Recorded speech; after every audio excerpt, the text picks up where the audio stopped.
میخوایم یه نون خوشمزه دیگه با موز درست کنیم. با من همراه باشید.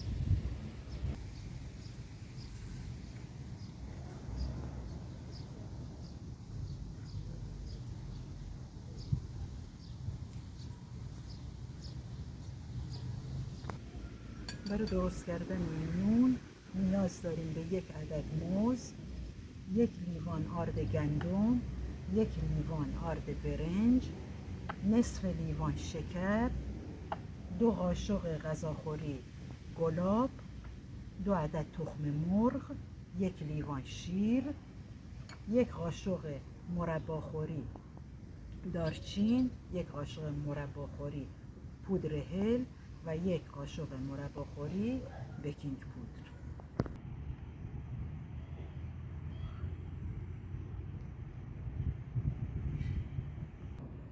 ابتدا موز رو قشنگ پوره میکنیم با چنگال.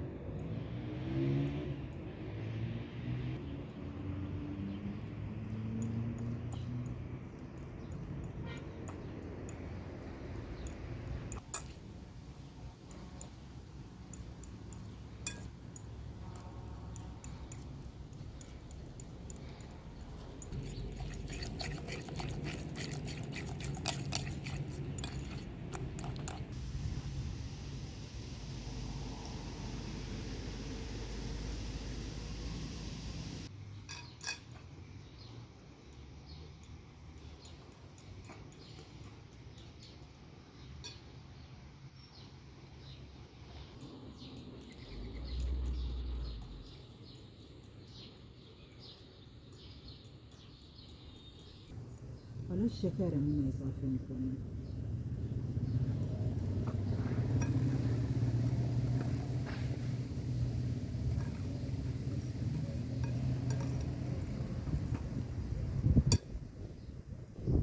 تخم مرغ،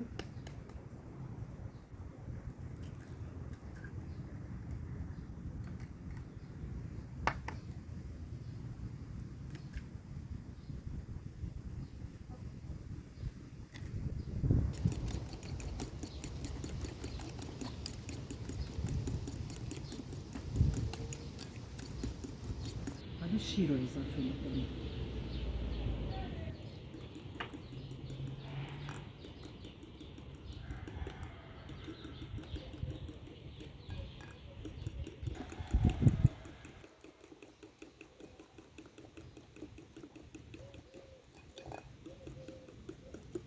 حالا آرد رو اضافه میکنیم.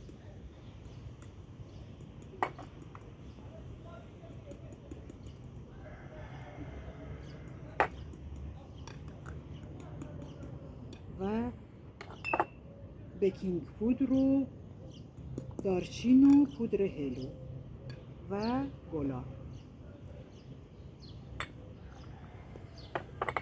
قشنگ مخلوط میکنیم.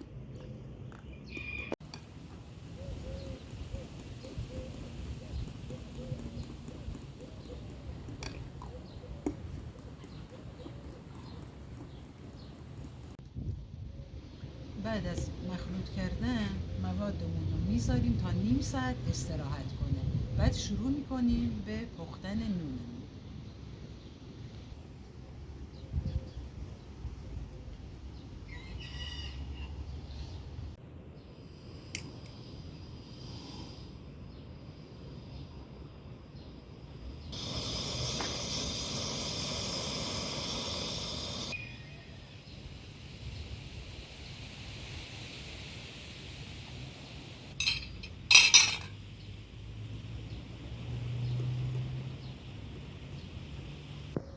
کف تاوه رو یه مقدار چرب میکنیم.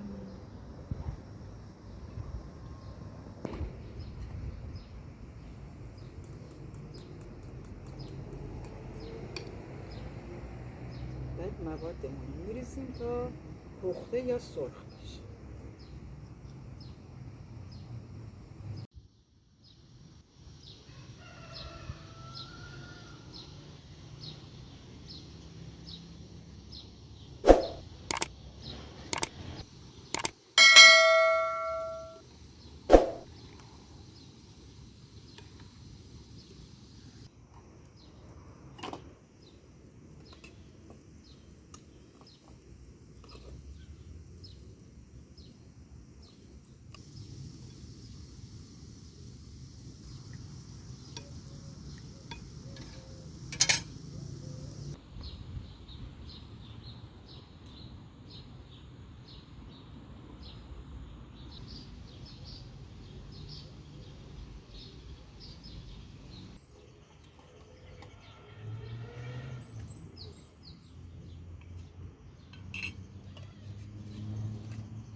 نون خوشمزمون.